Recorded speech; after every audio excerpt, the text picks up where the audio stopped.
आगे प्रस्तुत करना चाहता हूँ और आशा करता हूँ कि आप सभी मेरे विचारों को ध्यानपूर्वक सुनेंगे।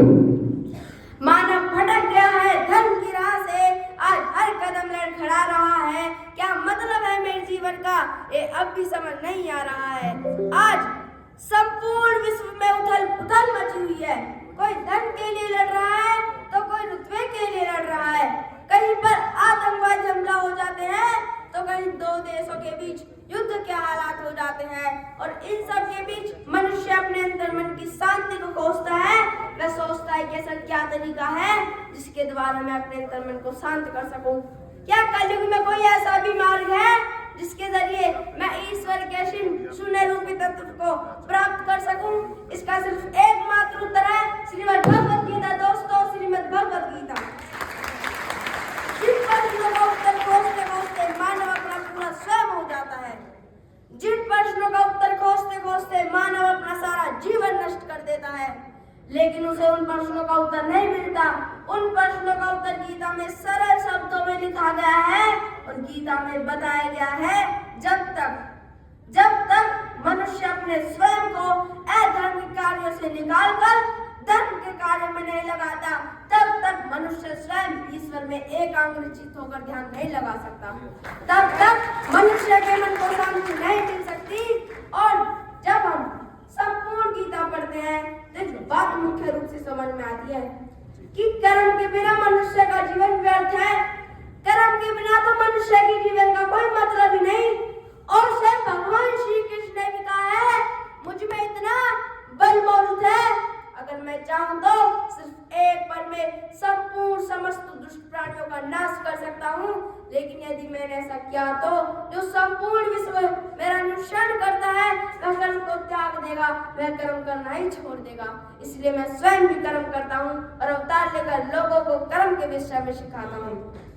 और श्रीमद् भगवद गीता में भी स्पष्ट शब्दों में लिखा गया है, कर्मण्येवाधिकारस्ते मा फलेषु कदाचन मा कर्मफल हेतुर्भूर्मा मा ते संगोस्तु कर्मणि।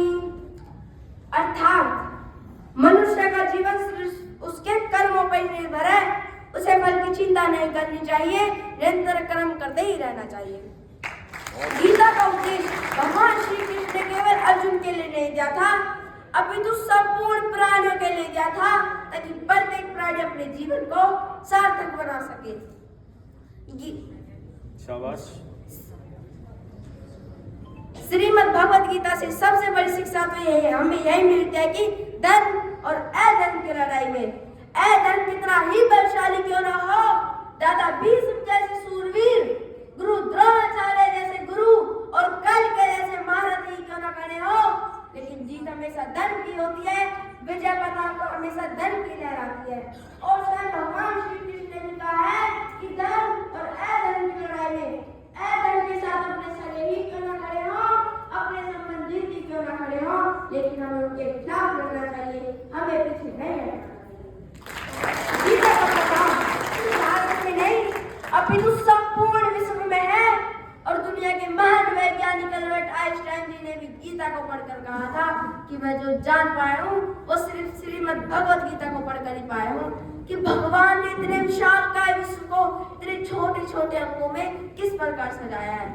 हमारे भारत के वर्तमान प्रधानमंत्री श्री नरेंद्र मोदी जी ने जापान के प्रधानमंत्री को गीता भेंट दी थी तो उन्होंने सिर्फ यह कहा था कि हमारे पास गीता से पढ़कर आपको देने के लिए भी कुछ भी नहीं और गीता से पढ़कर आपको पाने के लिए भी कुछ भी नहीं। लेकिन आज बड़े विडंबना की बात है, आज बड़े शर्म की बात है कि हमारे भारत का युवा हनी सिंह के गानों पर थिरकने का समय तो रखता है, लेकिन गीता का ज्ञान सुनने के लिए उसके पास समय नहीं होता।